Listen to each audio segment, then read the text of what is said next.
5, 4, 3, 2, 1. Game on. Just want us to think a little bit about crowds today, and then players as well. And you've heard that phrase, haven't you, being the 12th man, where the crowd can lift a team, having that extra person on the pitch. But I want to introduce you to a couple of super fans to start with. And this is the first one, a guy called Ficker. He's a US lawyer. He looks fairly respectable, doesn't he? He is a serious super fan. He's a fan of the Washington Bullets, an NBA basketball team. And for many seasons, his season ticket placed him behind the opposition bench, in earshot of the bench. And this nice-looking, respectable gentleman, with the aid of a megaphone, would spend his games hurling abuse at the opposition, at the players, at the coaches, taunting them for 11 or more seasons. He only stopped doing this because the Washington Bullets moved to a new stadium and they placed him a long, long way away from the bench. And he just thought, I can't be bothered. So he doesn't go and watch them anymore. He goes to, apparently he goes to wrestling matches and hurls abuse, as you do.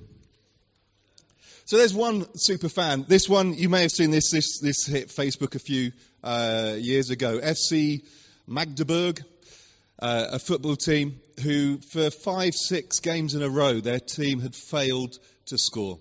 And they came up with an interesting way of helping the team. Just watch this.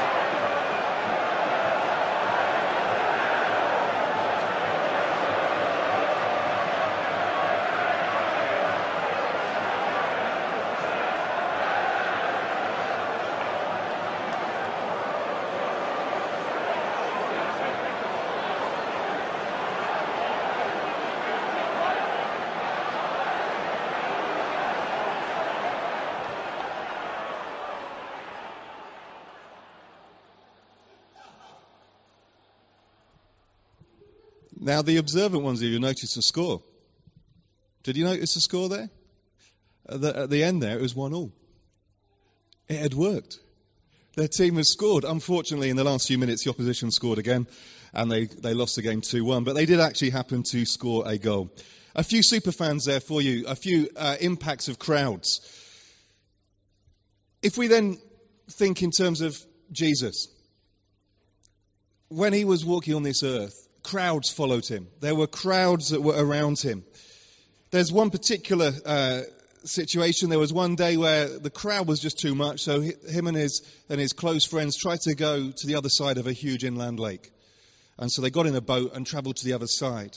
The crowd wanted to be and carry on watching so much that they traipsed all the way around and met them at the other side. And it's actually recorded in the Bible how big that crowd was. And it says 5,000 men. Or 5,000 family units. So, because in those days they didn't deem it sensible to count the women and the children for some reason. But we're talking 10, 15,000 in a crowd wanting to come and watch and hear what he said. It's good to be part of a crowd. It's the buzz, the excitement, to be there in the midst of a crowd. There's something fantastic about it.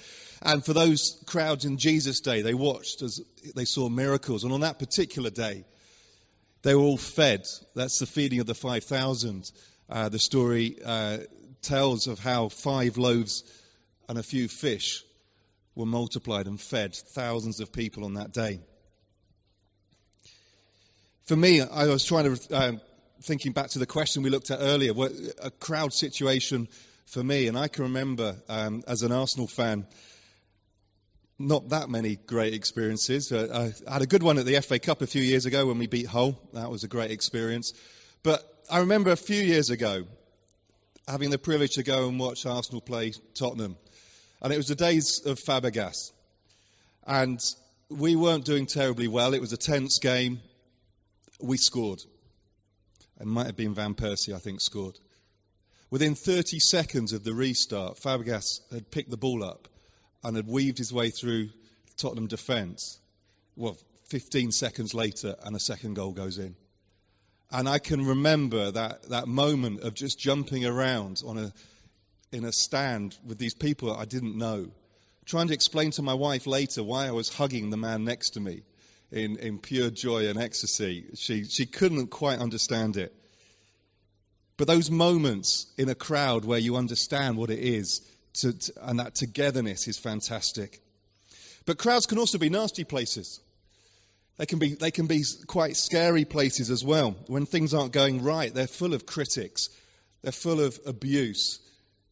They're full of just downright nastiness. I remember taking one of my daughters to see Nottingham Forest. They both got one game at Nottingham Forest. They didn't like football, so that was the one game. But it was in one of the seasons when Forest weren't doing terribly well. Can't remember what season that was. And the crowd, within a few minutes, were hurling abuse. I'm trying to explain to my daughter what's being shouted over her head at that moment. Crowds can be pretty horrible places. So let me introduce you to my next super fans, the Australian cricket supporters. Let me take you back to 1879 and an early international match between England and New South Wales. And let me show you the two captains, because I love these. These are the two captains of the two teams. I won't tell you who's on which team. Their names were Colonel George Robert Canning Harris IV and Dave Gregory. They were the captains of the two teams. Well, the umpire had a tough decision to make. And the decision was for the Australian batsman to be out. This is the umpire that apparently was employed by the English team. They had paid his wages. The fans were not happy at this decision, and they stormed onto the pitch, not at the end of the game, but right there in the middle. It's recorded that about 2,000 fans rushed onto the pitch and created a riot there in the middle of this cricket ground. The England players, the umpire managed to get out pretty unscathed. I think a couple of England players got the cricket stumps and used those as defence to bat off the players, or sort of bat off the crowds. I can let you know that was on a Saturday. By the Monday they restarted the game. England did go on and win it in those early days. Crowds can be pretty bad places as well. In Jesus' day, the crowd that followed him, the crowd that was there watching and cheering him on, the crowd that was there seeing the miracles happening, the crowd that was there cheering him as he walked into Jerusalem on that day we call Palm Sunday. It was the crowd that a few days later turned and jeered and called for his death and his execution. Crowds can be tough places. But they can be lonely places as well, and I'm sure we've all been in situations like this poor young guy on the screen. But it's great to be part of a crowd, but it's also I think it's better to be part of a team. I think there's something better about playing sport. And trying to think in terms of my experience, as a young man, as a school kid, university, I wasn't terribly into sport. I played most sports, but not very well. Didn't play in any teams or anything. And actually, it was probably in my mid-20s where I decided, I'm gonna have a go at sport properly. And I, for some reason, being 6'6", decided to start playing basketball. And played for about 10 seasons in local league here in Nottingham. And absolutely loved that change from being a spectator to being a player on the pitch. And the buzz of being on a team, the buzz of being surrounded by teammates. For me, that 10 seasons, there were some great highs, there were many missed shots, few sending offs, and a lot of twisted ankles. But there was something that was great about moving from being a spectator to a player. And in the story that we can read about Jesus, there were people in his day that moved from being spectators to players. And we heard about one earlier in that reading. Let me just put that up again. This question that was asked, and Peter gave an answer. Sorry, I'll get back to that in a minute. I've got it here, sorry. As they went, he asked his followers, "Who do people say that I am?" They answered, "Some say John the Baptist, some say Elijah, others say one of the early preachers." He said to them, "But who do you say that I am?" And Peter said, "You are the Christ. You are the one who's come to save us." So as we think about what it means to move from a spectator to a player, let me ask you this question. Who do you say that Jesus is? Who do you think that he is? Not what the crowd thinks, not what the internet may tell you, not what Richard Dawkins might tell you, but who do you think Jesus is? Many of us want to say he's a good teacher, because that seems to be a nice fit. C.S. Lewis, the famous author and thinker, actually said there's only 3 answers we can give to this logical question. There's only 3 logical answers we can give. And these are these 3, mad, bad, or God. And let me try and explain those. Because of the things that it's recorded of Jesus saying, because of the claims he made about himself and about who he was and his relationship and the fact that he was God, we can either say he was mad, he was completely deluded, he was a complete nutter. He just didn't understand what he was saying. We can either say he was bad because he understood what he was saying, but as he said it, he did it to manipulate others and to lead them to a destination that he didn't actually wasn't able to fulfill. So maybe he was an evil person misleading people because of the statements he said about himself and about God.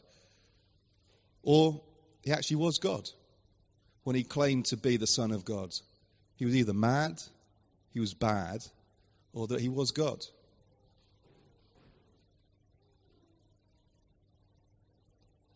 Let me throw these things out as I come to an end.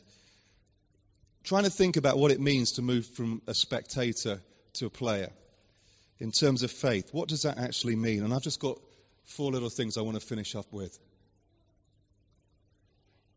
Hopefully they'll come up. There we go. The first one, it's a personal choice.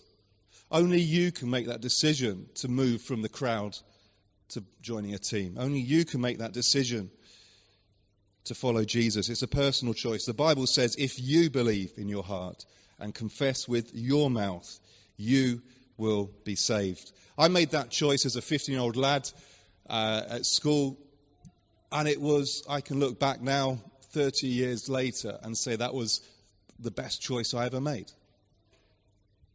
And it's a choice that has impacted all the other choices I've made in terms of my career, in terms of marriage. All these sort of things have been impacted by that one choice as a 15-year-old boy back in the 80s. So it's a personal choice. It's a personal commitment. You can't hide in a team. When you become a player, you can't hide anymore, whereas you can in a crowd. I remember basketball, a worrying moment. If you've ever played basketball, coaches like to have those little small little whiteboards to as we came in for a timeout, and the coach would explain the next play. And he was explaining what we were going to do defensively, and I generally, because of my height and lack of speed, was generally a defender back, so I had to be at the back and then sort of run down to the basket. And he spent about a minute, because you only get a minute or 2 in these timeouts, and he's explained the play. And as we walked back onto the court, my fellow back says to me, "Did you understand that?" I didn't get a word of that. And I just knew from that moment that we were going to have a bad 5 minutes. Because you can't hide as a player. You can't let others carry you through. It takes personal commitment. And a decision to follow Jesus is not a phase. It's not a lifestyle choice. It's full commitment. We often talk about the fact that we give our lives to God. That's everything about us. It's a full commitment. It's not for people. It's not to be taken lightly. It's a personal choice. It's personal commitment. There's also personal cost. I love players like Steven Gerrard, who have, in his playing career, committed to play for one club for his career, at probably the expense of what he could have gained through riches by going to other places. Jesus was very blunt about following him, and let me just read some words he said. "Anyone who won't shoulder his own cross and follow behind me cannot be my disciple. Is there anyone here who's planning to build a new house doesn't first sit down and figure the cost so you'll know if you can complete it. If you only get the foundation laid and then run out of money, you're going to look pretty foolish. Simply put, if you're not willing to take what is dearest to you, whether plans or people, and kiss it goodbye, you can't be my disciple. Following Jesus takes personal choice, personal commitment, and there is a personal cost. But alongside that, there is personal reward. Jesus said, I have come that they may have life, and life in all its fullness. And that means life full of hope, life full of peace, life full of joy, life full of purpose now. And that's not even talking about the reward, the personal rewards of heaven and eternal life and all those things. So that question Jesus asked, I think for each one of us, it demands a response. Who do you say that I am? And let me just finish by using this analogy. Because you may say, hey, that's a question too far. But let me just finish off with this analogy. Thinking about a sports stadium. Where are you? Maybe you're here. Maybe you're on the outside. You're looking. You're walking past a stadium. You're thinking, yeah, that's interesting. You may even just be passing by while something else is happening. Maybe you've made that choice to step into the stadium, to have a look in a bit more detail, to see. We, as a church here, we had baptisms this morning, and one guy was speaking about being a Christian only a few weeks. But he made that question to say, I'm going to find out about God. I'm going to go, like Dominic talked, I'm going to go on an alpha course. And he went on a course to find out. He's made that choice to move from the outside into the stadium, to have a look, to think. Maybe you're sat over here, you're on the bench. You sat on the bench, maybe through injury, maybe through tiredness, maybe through lack of confidence, a fear. But I think there's no better place than being there, on the pitch, part of the team, knowing who you are. Well, some of the crowd are on the pitch. Well, some of the crowd are on the pitch.